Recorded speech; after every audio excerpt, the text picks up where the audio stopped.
Okay, shalom. So basically, we're studying we're studying and discussing the book To Be a Jew. And right now, we just started chapter 2 on Halachah.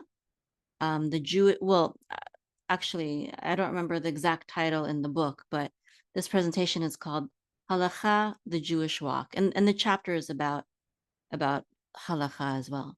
Halachah comes from the Hebrew word which means to walk. Okay.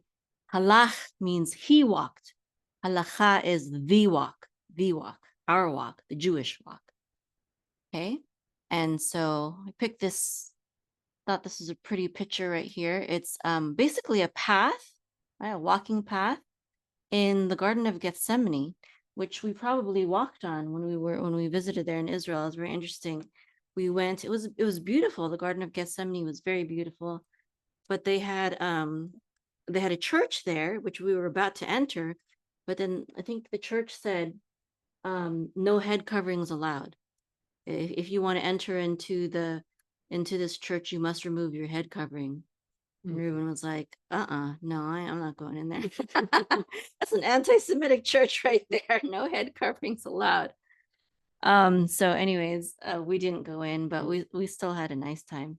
Although also it was near the Muslim quarters, right? Yeah, it's on So the Mount of Olives. So it yeah, it's on near the Muslims.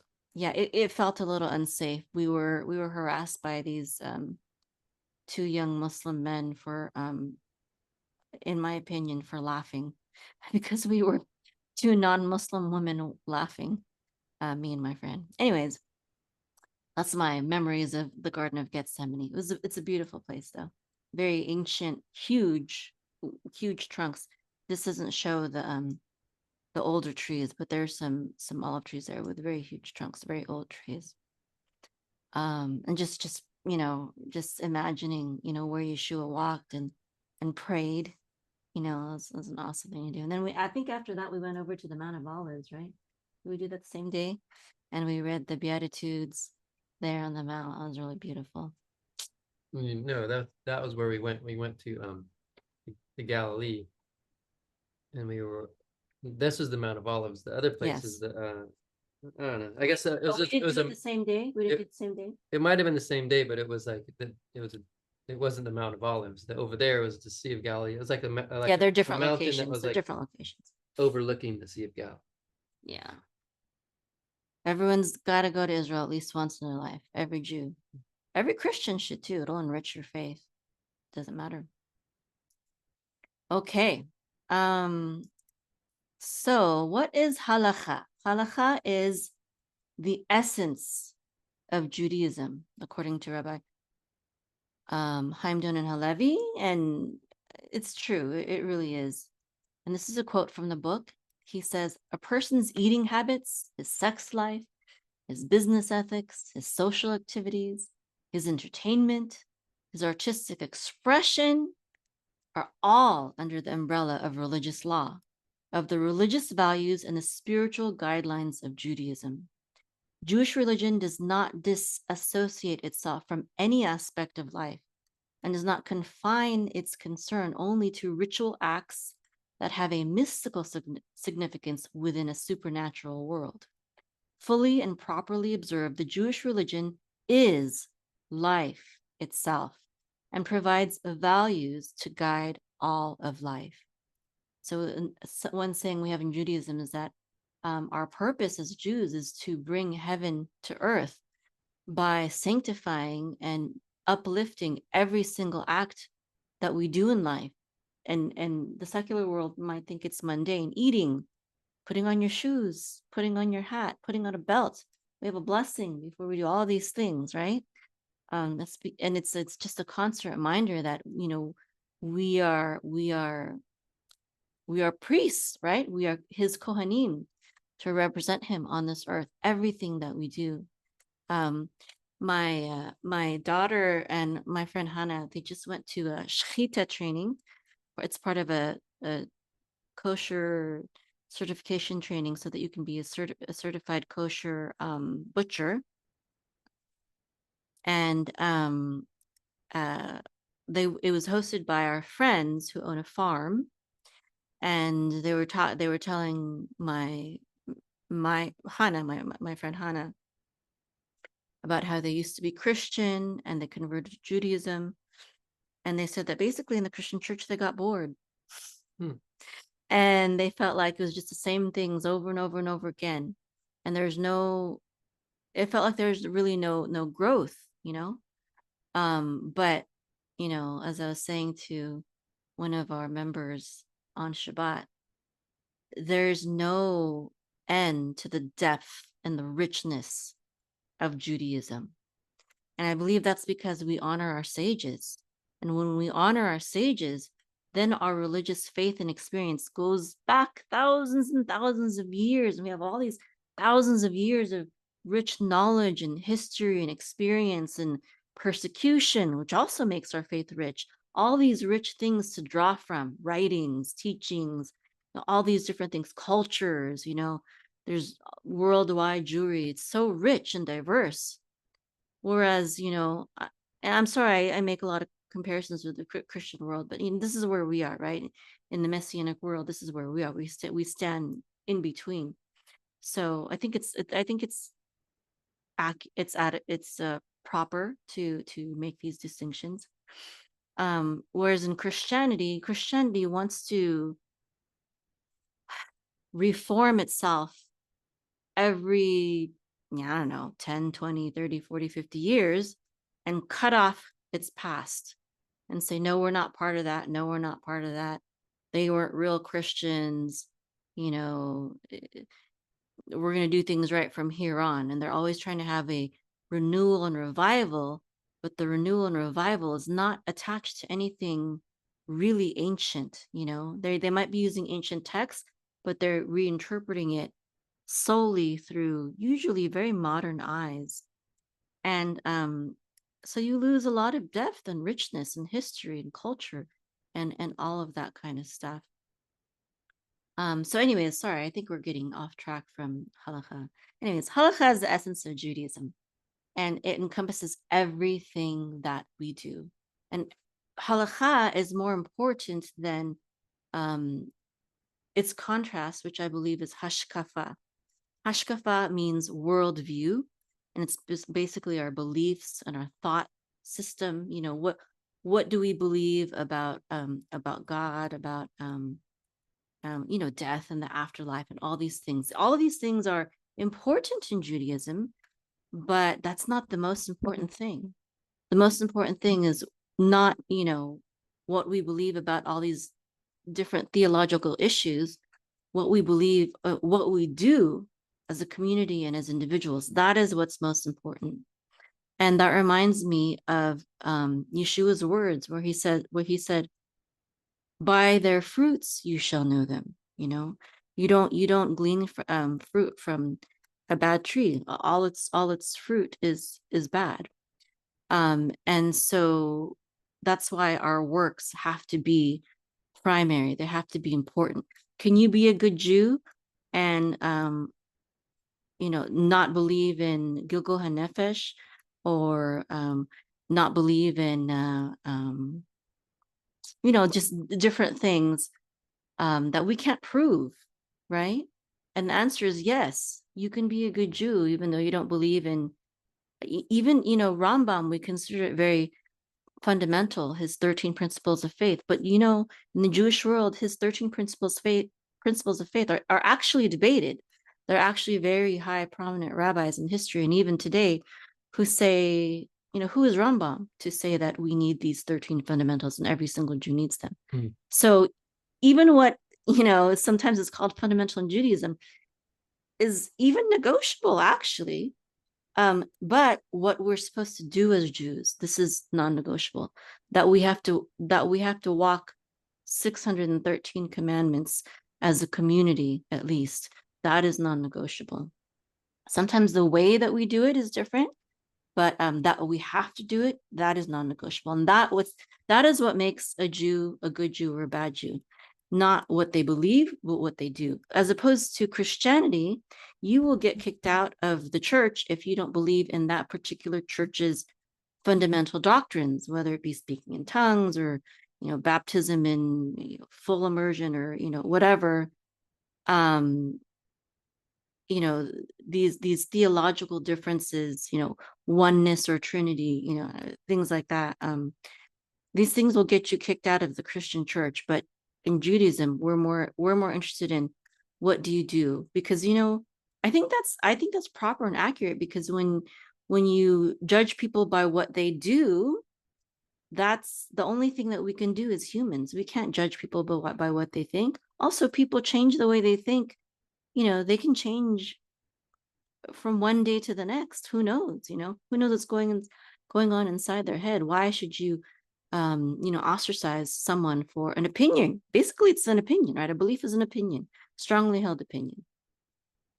Anyways, okay, so a second key principle in the book, in this chapter, is the integration of faith and practice. Here's another quote from the book.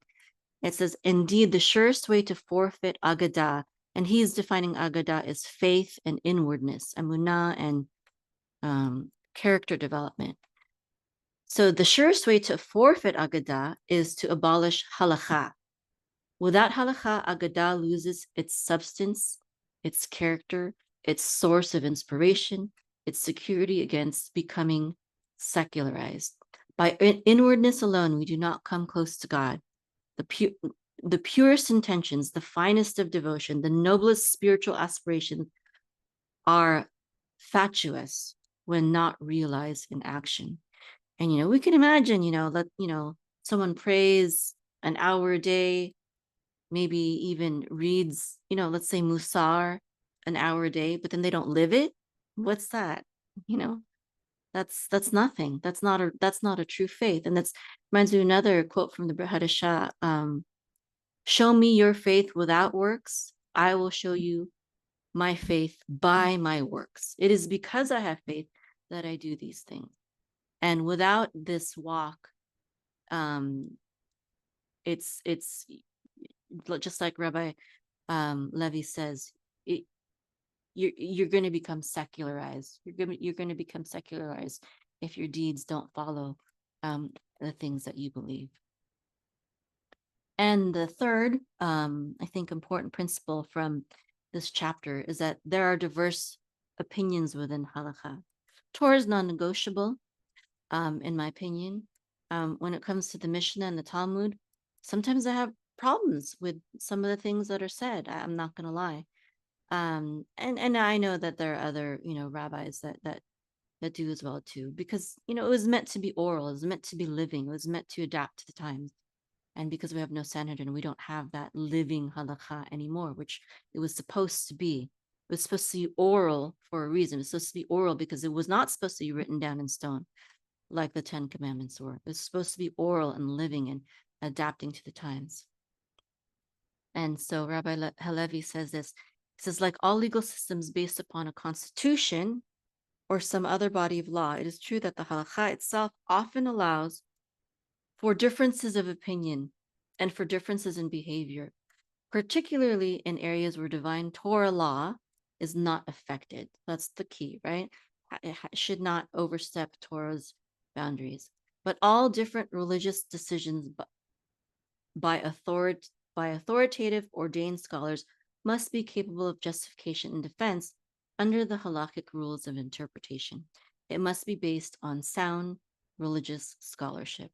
And certainly we don't want to undo anything that is basic, from the past, redefining, for example, what is a man or a woman, or what proper sexuality is, and things like that. We don't want to undo those ancient guideposts when we do these things. Or, in my opinion, also even redefining what is kosher or not. I know there are some rabbis that are saying that lab grown pork would be okay, and other rabbis say no, that's not, because the halakha is actually a kosher animal. No, sorry, excuse me. A non-kosher animal is born from a non-kosher animal. And so their argument is, because it's not born, because it's lab grown, therefore it's not non-kosher anymore.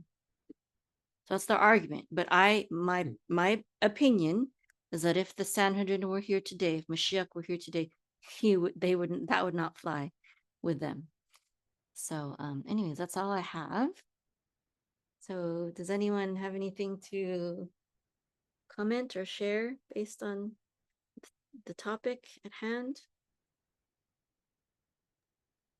I think that one of the things that keeps us united as a people is our tradition. You know, I mean, we have our calendar, which has been going on for thousands of years, right? And you know, all you have to do is look, you know, within Hebrew roots. I don't mean to pick on them, but they thought, oh well, we're going to be able to do it better, and just that one little thing has splintered into a numerous amounts of their version of the calendar. You know, and it was just something simple saying, look, the sages at that time knew that the earth was there was time zones, and that Jews are being spread out to the uttermost world. We were being dispersed, and that if there's a time zone, there's probably a Jew in there, and why should we wait? You know, why should we progress? You know, we should be in unity. You know, it just goes again also with the prayers that the prayers that we pray. You know, it'd be easy to, you know, come up with all sorts of different prayers that we have, you know, little niches and little things that we can do and kind of personalize it. But there's something about knowing that your brother in India or Australia or England is saying the same exact thing you are, you know, and it's Yeah. there's something about stability, about you know, going back to the calendar, you know, I would go into my boss, and my wife has told me this several times, you know, where, you know, you got to go in and it'll, you know, you tell them, well, I'm kind of a Jewish, but I'm not, you know, and then you have to tell them, oh, well, that we go by the moon. And they're like, what? It says right here on this calendar that this is the date, you know, you need to take off. And just having the stability is it's freeing, you know, to say, okay, I know this is the belief, this is the standard. And I'm just saying, pick on the calendar for just, you know, because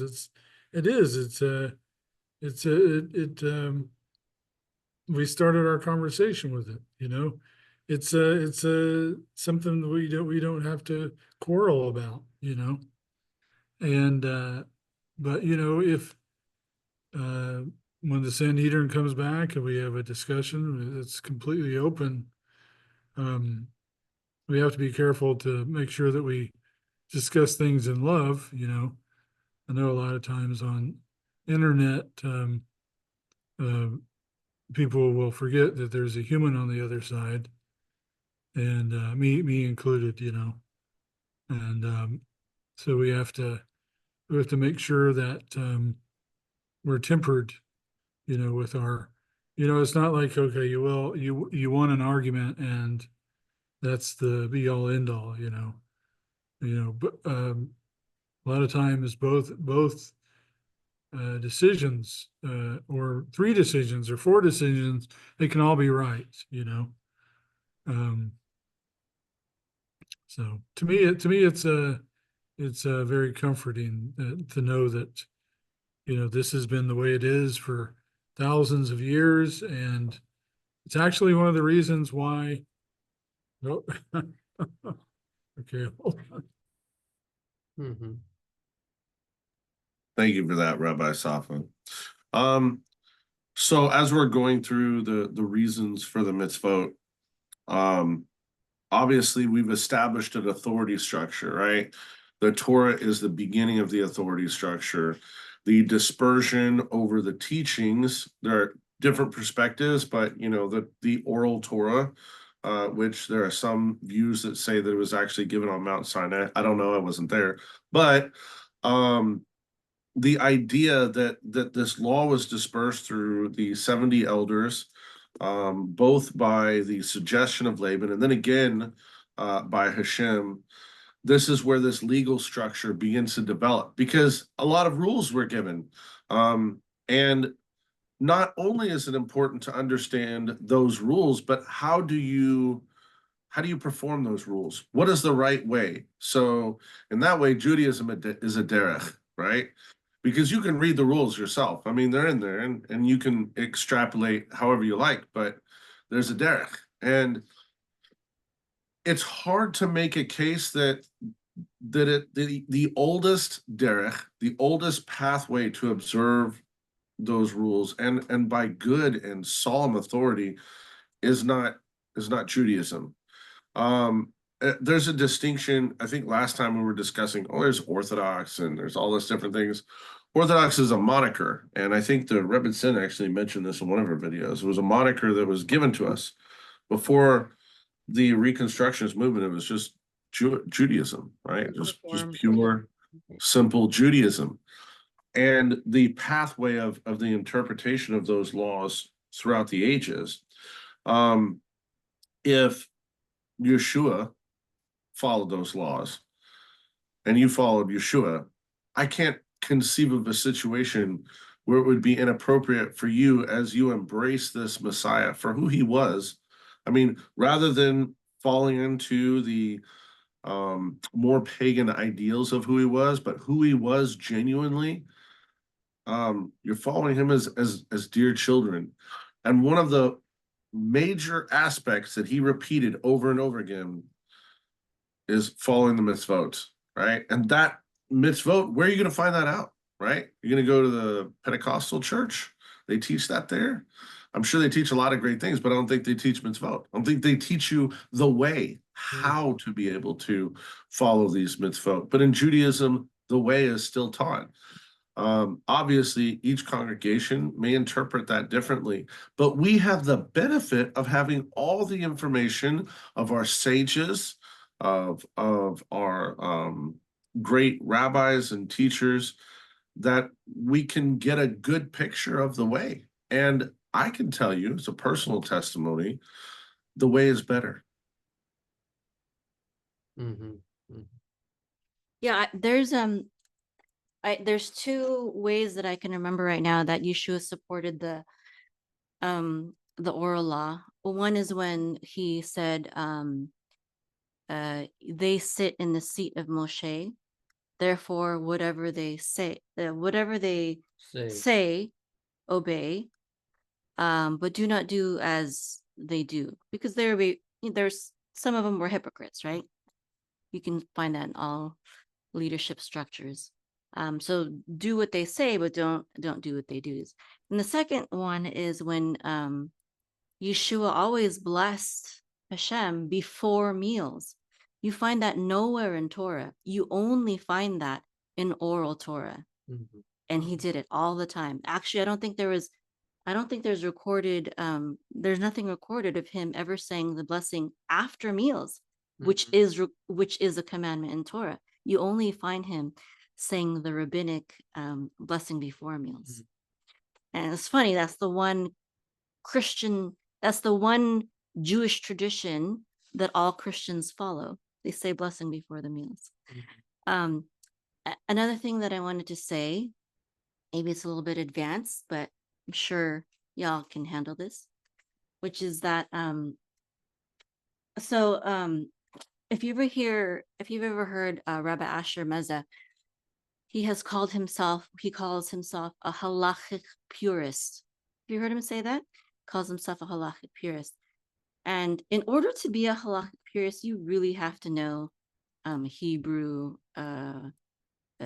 not only Torah, but you really have to know Talmud, and you really need to be able to read it in its original language, so that basically he says the Mishnah are the rulings of the sages of the last Sanhedrin. The Mishnah only.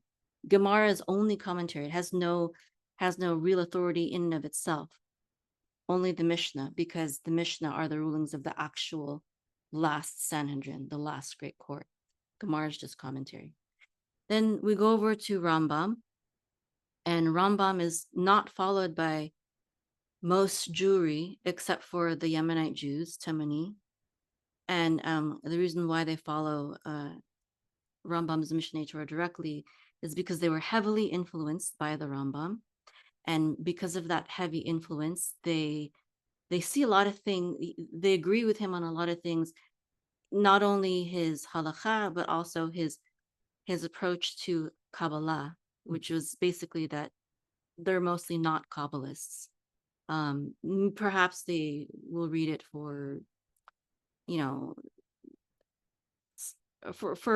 maybe informational purposes or something, but they're not like Kabbalists, unless they don't follow Yemenite Judaism anymore. There's a lot of Yemenite Jews that have become Hasidim or have become Chabad, or they've integrated into other branches of Judaism since they've come back to Israel.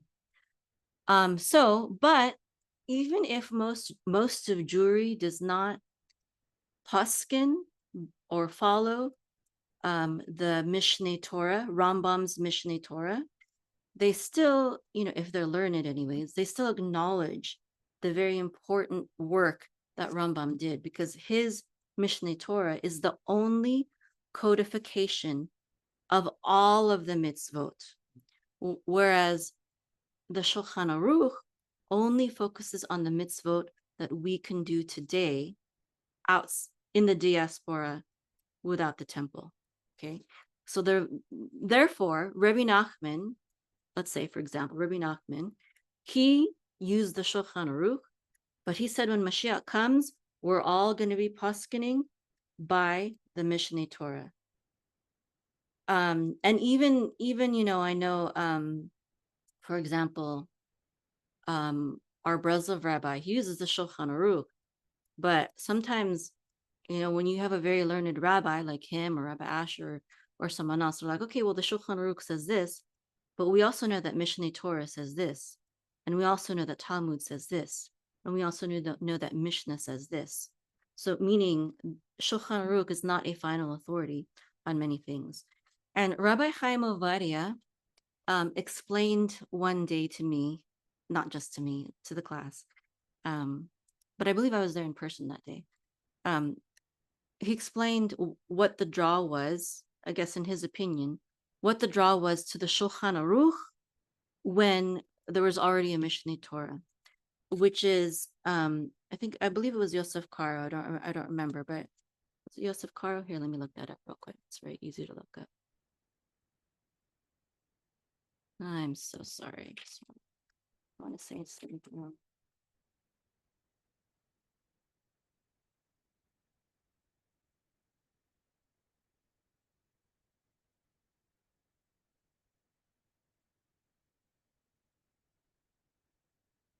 Mm-hmm. Where did it say? Did you say it?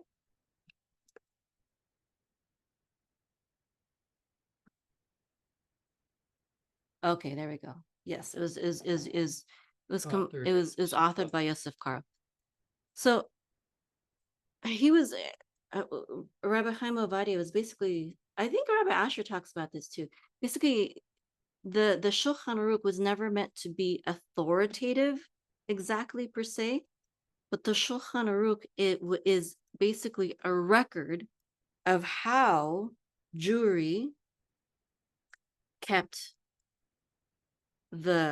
halakha in his day. And so he would give different, when in Rambam's Mishneh Torah, he says it's like this, okay? It's like this, and this is how it's supposed to be, period.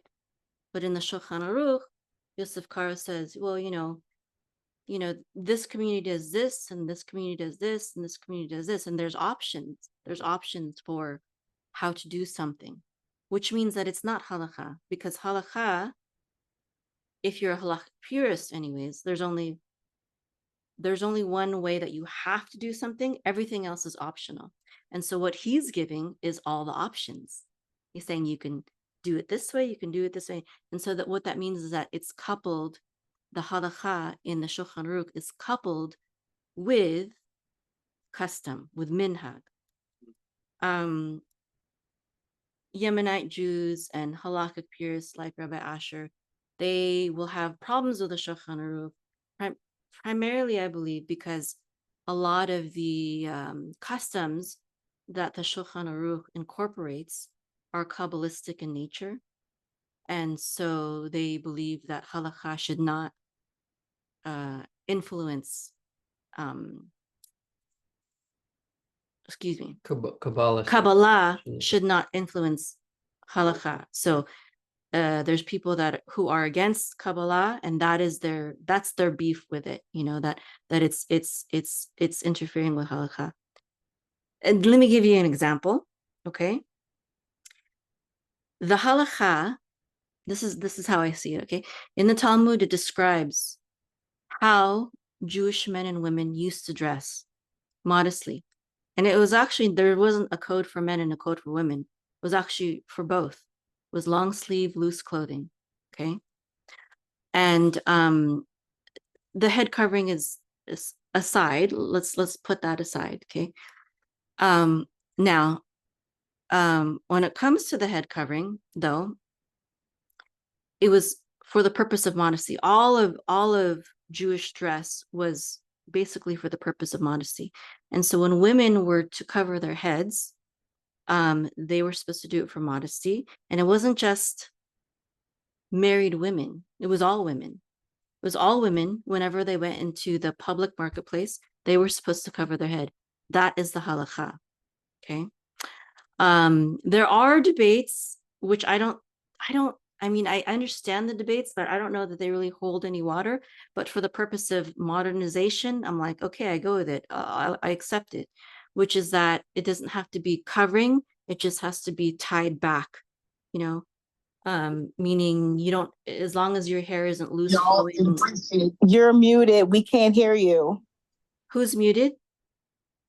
I'm not muted. Yeah, I can hear you.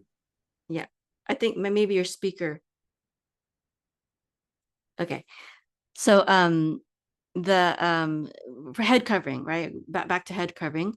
There's some debates as to whether it has to be covered, like with a covering, or whether it has to be just tied back. There are many, including my Breslov rabbi, who are actually just fine if you just tie your hair back as a woman and not like fully cover, as long as the hair is not loose flowing. Rambam actually says that that the times that women have to cover their hair is when they go out into marketplace, number one. Number two is when they do the Amidah, when they do formal prayers. Okay, so that's the halakha, and the purpose for the halakha is modesty, right? Now, if you allow Kabbalah to influence halakha, then you have this idea, and this is also kind of like, it reminds me of the Islamic view, where covering your hair entirely, like and if you believe this way, you will not show any part of your hair like this, like I do. I always want to show a little part of my hair because I don't want to look Muslim. That's just me. I'm not saying anyone has to do that, but but there are Jewish women who don't believe in showing any single part of their hair, and that's based on a Kabbalistic belief that Hashem will bless you if you do this, if you fully cover your head financially. He'll bless you financially if your wife fully covers her head like this with no hair showing, and that if she doesn't, well, you might lose out on some of that financial blessing. And there's people like me who think that's superstitious. And so because of this, though, this is one reason why they justify shaitels, wigs, basically. So because, but then it's no longer about modesty anymore, is it? Right? Because does a woman look more modest with a beautiful wig on than her graying hair? No, of course I don't. No, they're more attractive. They're going to get more eyes to turn on them. And I don't judge anyone. I'm like, whatever. This is Judaism. My sisters want to wear a sheitel. I'm gonna wear a sheitel too. But I'm just telling you though where the influence comes from and how things can get twisted when you combine like Kabbalah with halakha. Oh, that's what the Gaon, the Vilna Gaon leveled against the Bel Shem Tov, right? So a lot of people got really, really, really into the extra stuff, and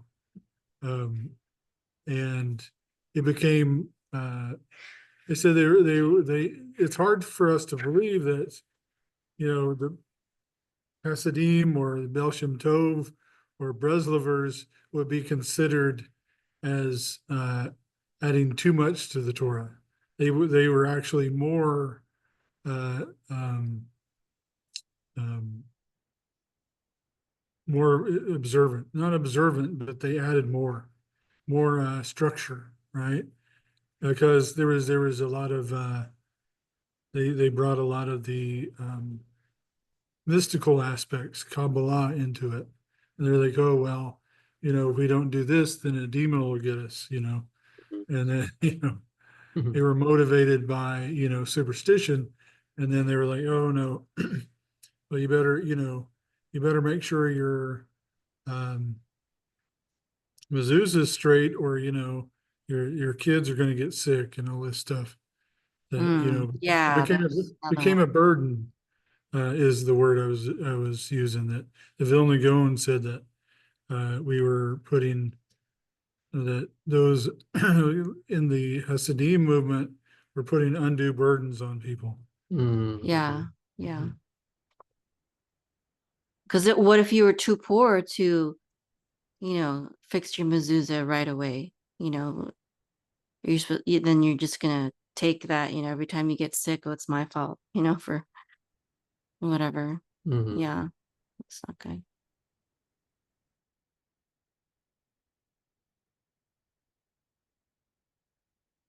Any questions, comments?